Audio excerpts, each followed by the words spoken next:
Hello everybody, this is Fernando for the latest Las Vegas Casino podcast. I just came back actually from a trip to Vegas, so if you haven't seen any new videos in a couple days, it's because I was away for a couple of days, but I'm going to create a whole new set of videos about my trip and go over some of the visits and locations and reviews based on those items, so be on the lookout for those here in a couple of days, and I'll continue the urban legend stuff from your suggestions. I'll probably wrap up about one or two more of those.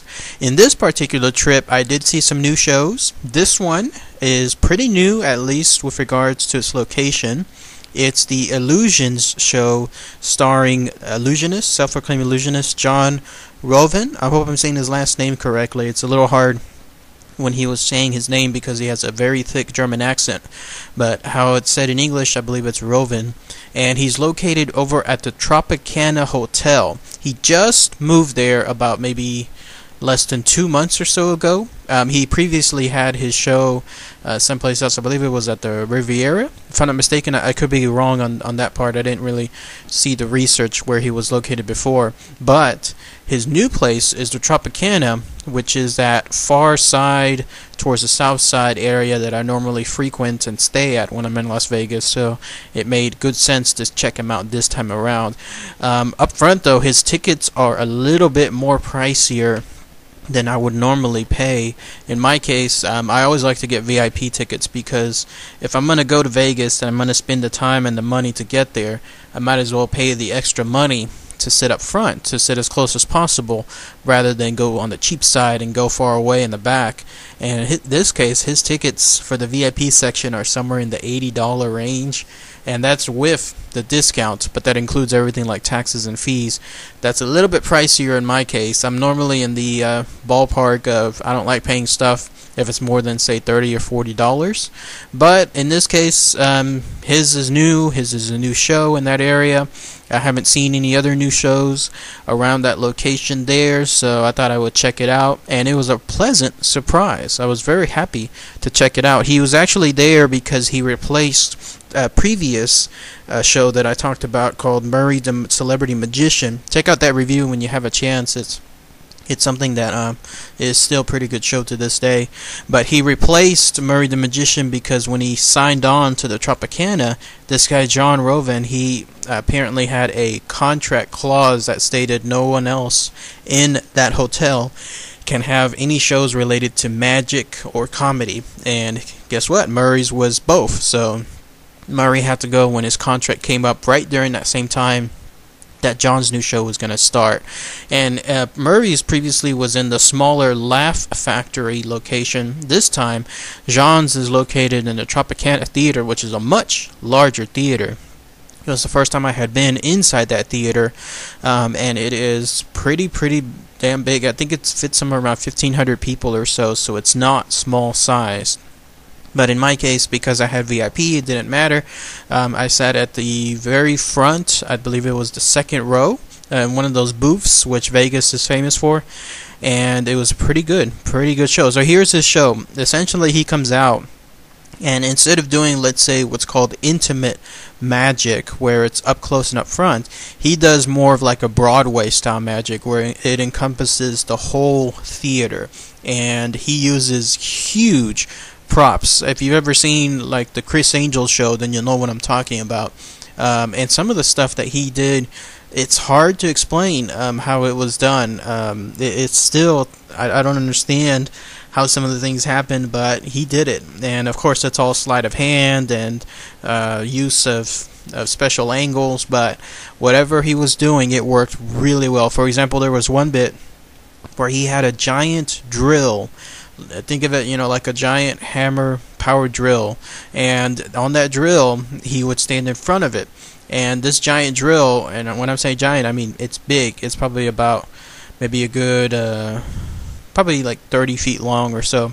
He would stand in front of it and have an audience member press a button which started the drill, and then the drill would come closer to him, and he would be standing behind a piece of paper that was basically in front of his midsection. So you could see his whole top body, his whole bottom body. It's just a middle section that was covered by this piece of paper.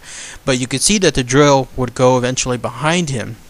And then there he was. He was just standing completely still, and the drill, at least the illusion, of course, it went straight through him while the drill part section is still moving around, like it's still on, it's still doing that circular motion, came out through the front side of him.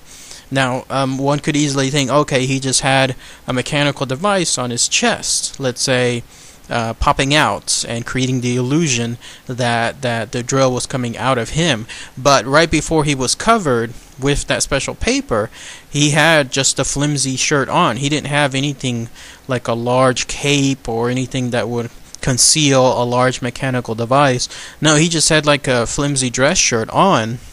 And then this paper that was covering him was not like a foot in front of him either. Instead, it was just simply like right there, like an inch in front of his shirt. So how he would have had a contraption that would protrude like from his shirt or from the paper, I don't know. But the way he did it, it looked very realistic. And then this drill picked him up. Once it essentially impaled him, it picked him up, and it showed through all angles. The audience could see that sure enough the drill was straight through him. And then it put him back down. He hit the reverse. He had somebody hit the reverse side of the drill, and so it went back out. So it went instead of now into his body, he went out of his body, and then the illusion was finished. Another one that still stood out was he took a regular box, probably about the size of a shoe box, and he had one of his dancers, one of his showgirls, essentially get into. He unfolded the box first, because he unfolded it, and the way it worked is the box could be unfolded at multiple angles, and it could create a much larger box, say the size of a small coffin, once it was fully extended. And so he had one of the showgirls at that larger size get into the larger coffin-sized box, and then little by little he started unfolding it back to its regular size. And then when he was finished, it was actually the size of like a shoebox again, with the girl inside. And it was amazing. I don't know how he did it, because he did it on top of a table that did not have anything hidden underneath, like let's say where the showgirl could just get under, or he didn't have it behind like any curtains or anything like that. It was just a regular see-through table that you could see from all angles at all times. He even had a mirror placed in the back, so that way he could ensure that everyone could even see the back side, and ensure that nobody could say, oh, okay, she just snuck around in the back. No, he had a mirror specifically there showing that angle, and you could see that at no point was there ever anything opened. But yeah, somehow this full-sized showgirl was squeezed into something the size of a shoebox, and then he unfolded it back to its regular size, like to its larger size, and she popped out. So it was absolutely amazing.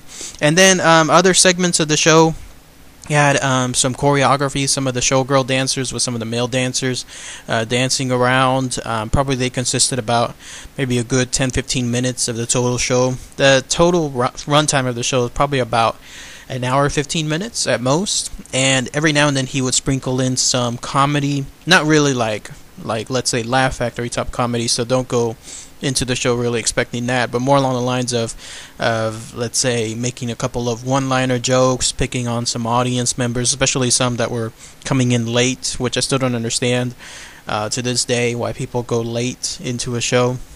And then also the show itself was very family friendly. Lots of kids there, lots of young adults. So if you're interested in seeing something without having to worry if it's too risque, this is a good show for that. And otherwise there were some more illusions, but I'm not going to reveal everything here, because I highly recommend this show, Illusions, starring Jan Rouven, over at the Tropicana Theater. It's a little bit pricier. Again, I'm sure if you go any place online, like let's say Vegas.com or any of the other half-price ticket places out there, you'll find some good deals. In my case, I bought mine, I believe it was from bestofvegas.com, and you'll be able to see some good discounts associated there. But check it out when you have a chance. Highly recommended. His show, it was probably about maybe 3/4 full, so it's getting to the point where it seems like it's building its own audience, which is good. and a show that's this good, it deserves to have a good following, a good number of people coming in and seeing the show itself. So if you're ever in Vegas in the near future, check it out when you have a chance. I highly recommend it. It's during the daytime too. It's I believe it was like at 7, so it's not too late during the day, and it's not too early, so it still gives you time to check out some other stuff maybe when you have a chance. So otherwise, highly recommend it. Illusions with Jan Rouven over again at the Tropicana Theater. Alright, thanks everybody. Take care.